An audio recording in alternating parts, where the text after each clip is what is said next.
অশোক শৰ্মা ডাঙৰীয়াৰ কথাটো তেওঁ নিজে সিদ্ধান্ত ল'ব, মই তেওঁৰ ওপৰত ৰিয়েক্ট নকৰোঁ। এতিয়ালৈকে একো সিদ্ধান্ত হোৱা নাই। ক'ত কেনেকৈ নিউজ হ'ল মই নাজানো।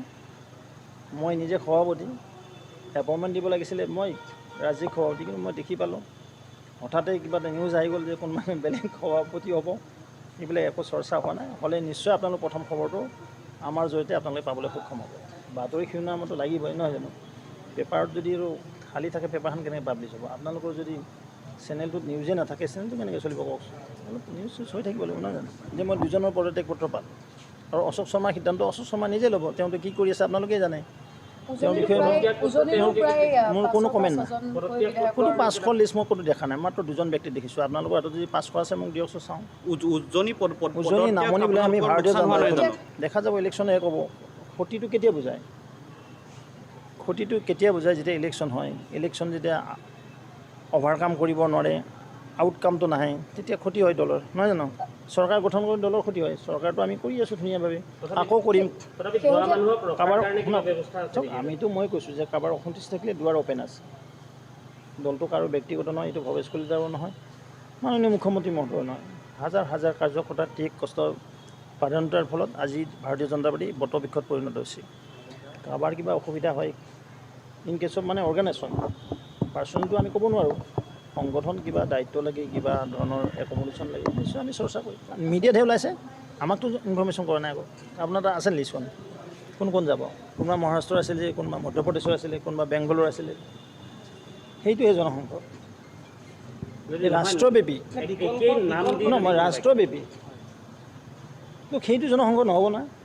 মই ক'বলৈ গৈছোঁ কি আপোনাক যে 51 আৰু 25ৰ 1925ত কিয় স্বয়ংসেৱক সংঘ গঠন হৈছিলে বিজয়া দশমীৰ দিনাখন। পৰৱৰ্তী সময়ত 51ত কিয় জনসংঘ স্থাপন কৰে তাৰ বৃত্তান্ত আপোনালোকে গম পালে। তাৰপিছত পৰৱৰ্তী সময়ত সেই জনসংঘই একত্ৰিতকৰণ কৰি জনতা পাৰ্টি গঠন কৰিছিল। আকৌ জনতা পাৰ্টিৰ পৰা অটলজীৰ নেতৃত্বত যেতিয়া কুৱেশ্যন আহিছিলে যে যিসকল জনতা পাৰ্টি জনসংঘৰ পৰা আহিছে তেওঁলোকে সংঘ এৰিবনে জনতা পাৰ্টি এৰিব। এতিয়া অটলজীয়ে উত্তৰ দিছিলে যে মই সংঘ আমাৰ প্ৰাণ, সংঘৰ আদৰ্শ পুষ্ট আমি, আৰু সংঘৰ আইডিঅ'লজিক আমি কেতিয়াও ত্যাগ কৰিব নোৱাৰোঁ। দৰকাৰ হ'লে আমি জনতা পাৰ্টি ত্যাগ কৰি সেইকাৰণে 80 চনৰ 6 এপ্ৰিলত ভাৰতীয় জনতা পাৰ্টি গঠন কৰিছিলোঁ। মই ক'লোঁ কি আৰু কোনোবাই কিবা অসমতো বিভিন্ন নাম দি আছে। চাওক বিজেপি শুনক, মই ক্ষতি অক্ষতিৰ কথা ক'বলৈ নাযাওঁ বুজিছেনে। এইটোৱে কথা ক'বলৈ যাম যে ভাৰতীয় জনতা পাৰ্টি এটা ডিচিপ্লিন পাৰ্টি। 80 চনৰ 6 এপ্ৰিলত অটলজীয়ে কৈছিল যে পাৰ্টি উইথ ডিফাৰেঞ্চ। এই ডিফাৰেঞ্চটো মেইনটেইন কৰি আমাৰ দল পৰিচালিত হৈ থাকিব। চৰকাৰ সুন্দৰভাৱে চলি আছে, চৰকাৰত কোনো বিসম্বাদ, দলত কোনো বিসম্বাদ। জনসংঘ কোনে জন্ম দিব নোৱাৰে ভাৰতবৰ্ষত। জনসংঘ জন্ম দিছিলে ডক্টৰ শ্যামাপ্ৰসাদ মুখাৰ্জী, দীনদয়াল উপাধ্যায়, অটল বিহাৰী বাজপেয়ী, কুশাভাউ ঠাকৰে, সুন্দৰ সিং ভাণ্ডাৰী, এই মহান প্ৰাতস্মৰণীয় ব্যক্তিসকলে অবিৰত সংগ্ৰাম কৰিছিলে। 1925 চনত এই ভাৰতভূমিত ৰাষ্ট্ৰীয় স্বয়ংসেৱক সংঘৰ জন্ম হৈছিলে বিজয়া দশমীৰ দিনাখন। পৰৱৰ্তী সময়ত স্বয়ংসেৱক কেইজনমানে সাংস্কৃতিক ৰাষ্ট্ৰবাদ গঠন কৰাৰ নিমিত্তে, চৰকাৰত গ'লে আইন প্ৰণয়ন কৰাৰ নিমিত্তে, যিদৰে আজি আৰ্টিকল 370 গ'ল, পবিত্ৰ ৰাম মন্দিৰ হ'ল, আৰু কেইবাটাও বৈচাৰিক সিদ্ধান্ত চৰকাৰৰ তৰফৰ লোৱা হৈছে। দৰিদ্ৰ নাৰায়ণৰ ক্ষমা, যি গৰীব কল্যাণ যোজনা লোৱা হৈছে, এইবিলাক কথা আজি নহয় তেতিয়া চৰ্চা হৈছিলে। আৰু সেইবিলাক কথা লাইন আপ কৰা, ষ্ট্ৰীমলাইন কৰাৰ কাৰণে 1951ত তেতিয়াৰ সেই আমাৰ পৰম শ্ৰদ্ধেয় প্ৰাতস্মৰণীয় ব্যক্তিকেইজনৰ সৌজন্যত জনসংঘ স্থাপন হৈছিলে। আকৌ 1977ত যেতিয়া ইমাৰ্জেঞ্চি হৈছিলে, তাৰ পৰৱৰ্তী সময়ত প্ৰজা ছ'চিয়েলিষ্ট পাৰ্টি, জনসংঘ লগতে জয়প্ৰকাশ নাৰায়ণৰ নেতৃত্বত যি আন্দোলন হৈছিল, গোটেইবিলাক একত্ৰিত হৈ জনতা পাৰ্টি গঠন হৈছিলে। আকৌ জনতা পাৰ্টিৰ পৰা 1980ত অটলজীৰ নেতৃত্বত, আদৱানীজীৰ নেতৃত্বত 6 এপ্ৰিল তাৰিখে ভাৰতীয় জনতা পাৰ্টি গঠন কৰিছিলে। মই আপোনালোক হিষ্ট্ৰীটো কৈছোঁ। তো জনসংঘ এতিয়া ভাৰতীয় জনতা পাৰ্টি। জনসংঘ আছিল 51ৰ পৰা 77লৈ কনচেপ্ট, তাৰপিছত হ'ল জনতা পাৰ্টি, তাৰপিছত ভাৰতীয় জনতা পাৰ্টি। আৰু সদায় ৰাষ্ট্ৰীয়তাবাদী চিন্তাধাৰাৰে আদৰ্শপুষ্ট হৈ ৰাষ্ট্ৰ সেৱাৰ কাৰণে কাম কৰিছিলে। কিবা চিন্তা হ'ব পাৰে, কিন্তু জনসংঘ সেয়াই জনসংঘ। সেই ব্যক্তিসকল আমাৰ মাজত এতিয়া নাই। তেওঁলোকৰ আদৰ্শৰে দল পৰিচালিত হৈ আছে, চৰকাৰ পৰিচালিত হৈ আছে। মই এইটো ক'বলৈ গৈছোঁ। কংগ্ৰেছৰ বহু নেতাই আমাৰ লগত যোগাযোগ কৰি আছে। যোৱাকালিও কেইবাজনে মোক ফোন কৰিছে নামবিলাক আমি নকওঁ, কিন্তু এছাম সংবাদ মাধ্যম, মই সকলোকে কোৱা নাই দে আপোনালোক, এছাম সংবাদ মাধ্যমে যোৱা লোকসভাত এটা নেগেটিভ বিল্ডআপ কৰিছিলে, মোদীজী হাটাওক, বিজেপি হাটাওক, কিন্তু হাটাব নোৱাৰিলে, তেওঁলোক নিজে হাতি গ'ল।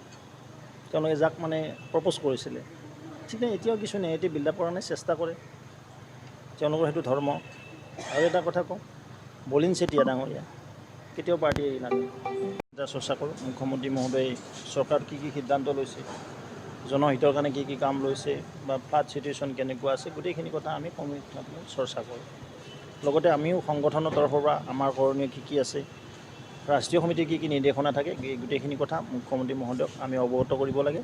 আৰু সেই নিমিত্তে আজি দীঘলীয়া বৈঠকত মাননীয় মুখ্যমন্ত্ৰী মহোদয় মই নিজে বহি আগন্তুক যিখন আমাৰ পষ্টপন হৈ আছিলে ৰাজ্যিক কাৰ্যনিৰ্বাহক সভা বৰ্ধিত, সেইখন জুলাই মাহৰ শেষৰ পিনে অনুষ্ঠিত কৰাৰ কাৰণে এক সিদ্ধান্ত লোৱা হয়।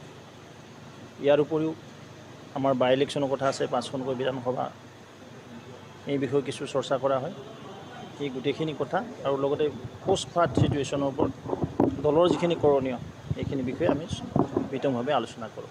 বৰ্তমান সময়ত কোনো জ্যেষ্ঠ নেতাৰ দল সালসলনি হোৱাৰ এক চৰ্চা চলি আছে। কোনো জ্যেষ্ঠ নেতাই দল সালসলনি কৰাৰ কথা চিন্তা চৰ্চা অহা নাই। দুজন এজনৰ মাজত অসন্তুষ্টি আছে, আৰু যাৰ অসন্তুষ্টি আছে আমি সভাপতি হিচাপে যদি সংগঠনৰ কিবা কথা থাকে নিশ্চয় আমাৰ লগত আলাপ আলোচনা কৰিব পাৰে। এই কথা মই সকলোকে আহ্বান জনাইছোঁ।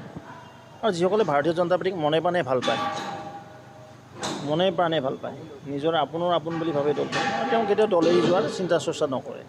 আৰু কোনোবাই যদি যাব বিচাৰে তেওঁলোকৰ নিজৰ ব্যক্তিগত কথা, কোন ক'ত থাকিব তেওঁলোকে সিদ্ধান্ত ল'ব, নহয় জানো?